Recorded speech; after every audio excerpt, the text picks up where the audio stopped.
Hello, welcome back to yet another video. So glad to have you here. So I saw a video recently by North Borders, I think it was, and I decided to essentially copy it because every other photographer seems to do these, and now I want to as well because I am a photographer and a YouTuber, I guess. So this is my what's in my camera bag video that everyone else seems to do. Starting off first, we'll go with the camera and what I'm actually using to film this video at the moment because I can't really show you. I'm currently using the Rode Video Micro, I think. I'll show you a picture, but it's the Rode Video Micro. I'm on the Canon EOS R6, which is a fantastic camera which I use for both photography and video making, and the Canon RF 15-35mm lens, which is an f2.8, stupidly wide angle lens. It is brilliant. Like, again, I've made a video on it, but there's the wide angle. There's the 35. Where was I? About there? That'll do. This is the setup which I'll generally use for everything. Now, moving on, the most important part, the camera bag. Now this thing is huge. I love it. It is brilliant. It fits all my gear in nicely. I've had this for about half a year now. I've taken on a few adventures and it has served me very, very well. It is the Lower Pro ProTactic BP450AW2. As you can see, it is huge and has enough storage space to store everything that I could possibly ever need into it. I keep drones in there, camera kit, lenses, something lighting, books, it's space for laptops, which I don't have at the moment, everything, and some just general stuff which I might need, so jackets, hoodies, hiking stuff, water bottles, everything. It's just an all-round incredible backpack which I use all the time. I take it everywhere with me. It's fantastic. So up next is my secondary lens, more or less my portrait lens and street photography lens, which is the Samyang 85mm RF 1.4. Now, I could have got the Canon RF, I think it's like 1.2 85mm, but that's about $3.5 grand.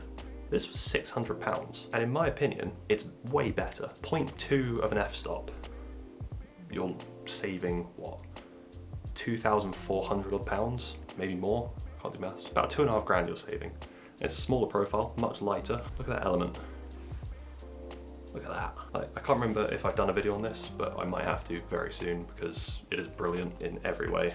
I love it. It's a fantastic, fantastic lens, and this is always in my camera bag. Now that is actually all the lenses I own for this camera, and reason being is I was intending to buy some more lenses just before Christmas until I got this new job, which allows me to borrow lenses. So I thought I would save a hell of a lot of money whilst being able to borrow pretty much the entire RF range of lenses, plus any EF lenses. There's a 300mm which I want to borrow at some point to take some street photos, which would be nuts. I have essentially access to every lens in the Canon arsenal if I so want to use it, and it saves me a hell of a lot of money, and plus actually having to store it all and stuff. So I personally just use the RF 85 and the RF 15-35 in my arsenal, and then borrow whatever lenses I need to from work. Not to say that I don't have other lenses. I do have the Canon 80D at the moment and a couple of EF lenses, but they only really come out when I'm doing specific photography things whenever I need that.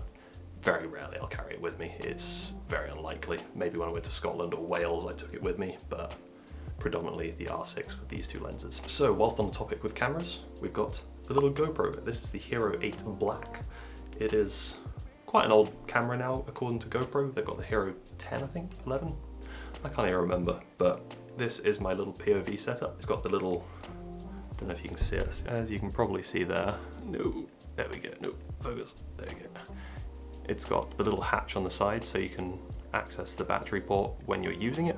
I just plug a little portable charger onto that, strap it to my chest using this chest strap, and that's how I film my POV videos. This thing is great. There are newer versions, but honestly, this does exactly what I need it to do every time. It's great in low light. It's got all the settings I need. It's wide enough, stable enough, so I didn't really feel like spending the extra £300 on a camera, which I'm just do the same thing with this thing. Up next is film cameras. Now, I don't take both of these out all the time, but depending on what I'm doing, if I'm just hanging out with friends and taking photos, I'll be taking the point and shoot. This is the Yashica ZoomTech. It is 35mm, amazing little autofocus point and shoot film camera. Absolutely love it. And then I have the SLR, which is the Canon AV1. I've done a few videos on this as well with some film. I need to do more on that as well. I think this one's the 50mm lens. I've got a 24 as well, but depends what I'm shooting. If I'm doing more arty stuff, the SLR will be coming with me, and if not, the Yashica. So, drone. This thing lives in my bag. It is the DJI Mini 2, stupidly small, weighs 249 grams. Again, done a video on it up here. Again, lives in my bag constantly. I keep it in there with the Fly More combo, so I've got 3 batteries there and the remote. This all lives in my bag at all times. I very rarely carry around extra propellers because if I crash it, I'm not going to probably continue flying it because I don't want to repair it on location. I have the spare propellers here. This lives in there constantly. I do need to do more drone stuff because I don't fly this enough. I've had it for a year, very, very rarely used it. I definitely want to do some more city photography with this thing.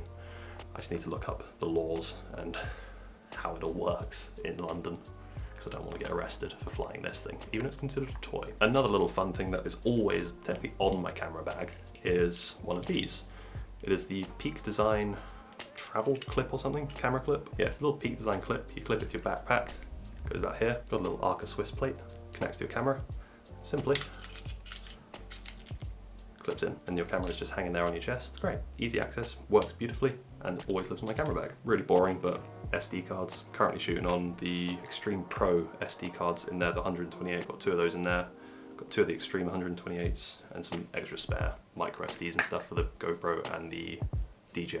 So little pelly case always lives in there. Now, another thing that is always in my bag now, I got it for Christmas. It is the best thing that I have ever owned, which is this thing here, the little Nanlite ParvoTube 6C. Absolutely love this light. It's RGB, has all these different modes and stuff. I'll show you some examples on the little clip that I've recorded. But this thing, the best light I've ever owned. It is so versatile, it fits in my bag so easily. It is light, it is powerful, battery lasts forever. Yeah, I love it. I can't wait to use it for more photography stuff. I want to do some long exposures in London. It's going to be really fun. Now, a weird one that I do always keep in my camera bag when I'm out shooting is a photo book. And some people may be like, why? What's the point of that? Because you're out shooting photos. Now, when I shoot photos, I like to go get coffee a lot. I really like coffee. And when I want to sit down, I want to get some inspiration. So I always keep a little photo book in my bag. And this one is the Ron Temin London Fog. I recently got this. I haven't bought it out yet, but this is going to be living in my camera bag for a little while, especially while shooting in London. Could give me some inspiration when I'm sat in a coffee shop looking for stuff to shoot, really. But yeah, photo book. And that goes in the slot where my laptop would go if I had a laptop.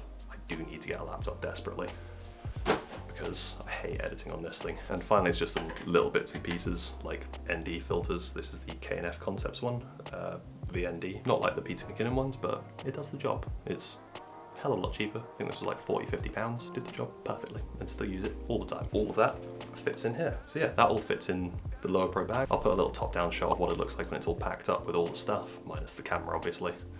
But yeah, that is how it looks. That's how I carry it around, and it does the job. It's a really, really, really, really good camera bag. And that's what I'm carrying around with me in 2022, and probably will do for the next year until I invest in some new gear, which is inevitable because I have a really big problem with gear. Not drugs gear, but camera gear. Lots of it. I love it too much. But that does it for this video. I hope you enjoyed and got some inspiration for your camera bags. Remember to like, comment, subscribe. It really does help because I'm trying to get to 1,000 because that's my next milestone now because I'm 150 now. Anyway, I shall see you in the next video. Peace.